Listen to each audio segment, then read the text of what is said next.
সাভারের কাঁচা বাজারে সবজির দাম এখন স্থিতিশীল, তবে মরিচের কেজি ১২০ থেকে ১৫০ টাকায় বিক্রি হচ্ছে। উপজেলার গেন্দা, নামা বাজার ও বাইপাইল বাজারে আলু ও কাঁচা পেঁপে বিক্রি হচ্ছে ১৮ থেকে ২০ টাকায়। অন্যান্য সবজি কেজিতে ৫০ থেকে ৬০ টাকার মধ্যে উঠানামা করছে। রসুনের দাম কেজিতে কমে ৭০ থেকে ৮০ টাকায় এসেছে, যা গত সপ্তাহে ছিল ৯০ থেকে ১০০ টাকা। পোলাও চালের দাম কেজিতে বেড়েছে ১৫ থেকে ২০ টাকা। ইলিশ মাছের সংকট থাকায় প্রতি কেজি ২,৫০০ টাকায় বিক্রি হচ্ছে। বিক্রেতারা বলছেন, বৃষ্টি ও নিম্নাঞ্চলের ক্ষেত ডুবে যাওয়ায় সরবরাহ কমেছে, তবে শীতের আগামে সবজি এলে দাম কমবে।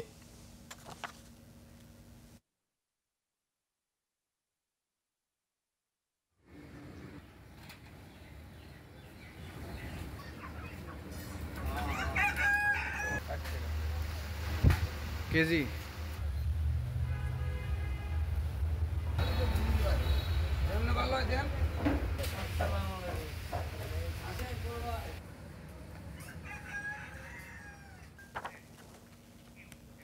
বাজার দরের আরো খবর জানতে সরাসরি চলে যাচ্ছি সাভার প্রতিনিধি শাহেদ জুয়েলের কাছে।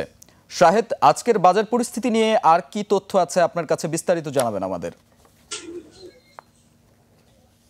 শাহেদ, শুনতে পাচ্ছেন আপনি আমাকে?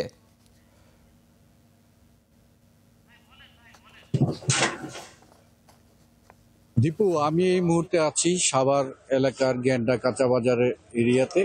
এই কাঁচা বাজার আপনি পিছনেই দেখতে পাচ্ছেন যে কাঁচা বাজারের বিভিন্ন ক্রেতা কিন্তু এখানে সমাগম করেছে সকাল থেকেই। পাইকারি বাজার থেকে এখানে কিন্তু এসেছে বিভিন্ন সবজি। আপনি আমার পিছনেই দেখতে পাচ্ছেন। আমরা বিক্রেতাদের সাথে কথা বলেছি, আমরা ক্রেতার সাথে কথা বলেছি। তারা আমাদেরকে জানিয়েছেন যে সবজি বাজারে এখনো কিন্তু সবজির দামগুলো কমেনি।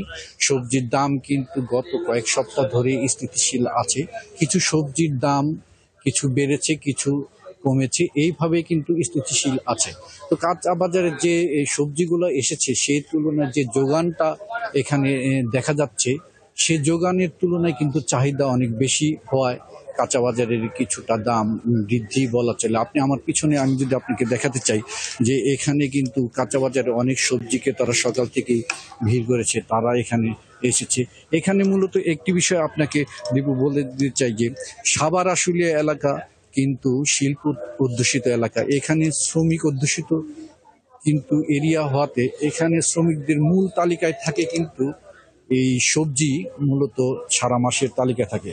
একটি বিষয় আপনার সামনে টিভি সেন্টারের সামনে বসে যারা দেখছে তাদের জানিয়ে দিতে চাই যে এই যে সবজির এখনো দাম কমছে না, খেটে খাওয়া শ্রমজীবী মানুষের দিনানুপাত করতে কিন্তু বেশ কষ্ট হচ্ছে।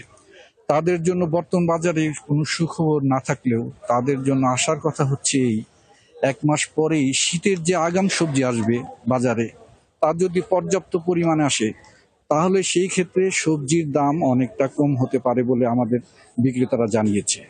আর আমি এইখানে আসার আগে কাঁচা মাছের বাজার কিন্তু ঘুরে এসেছি। মাছের বাজারে ঘুরে দেখেছি সব ধরনের মাছের দাম কিন্তু বেশি, বিশেষ করে ইলিশ মাছের দামটা বেশি।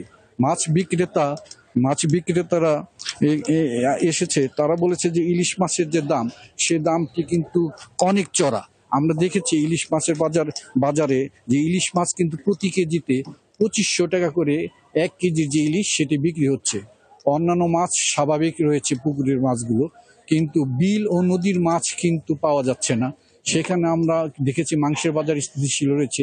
আমরা মুদি বাজারে গিয়েছি, মুদি বাজারে দেশি ডালের দাম কিন্তু কিছুটা বেশি। এছাড়া কিন্তু তেলের দামও কিন্তু কিছুটা বেশি, অন্যান্য মশলার দাম স্বাভাবিক রয়েছে। তো এই ছিল আমার সাভারের এই কাঁচা বাজারের এরিয়া থেকে দীপু।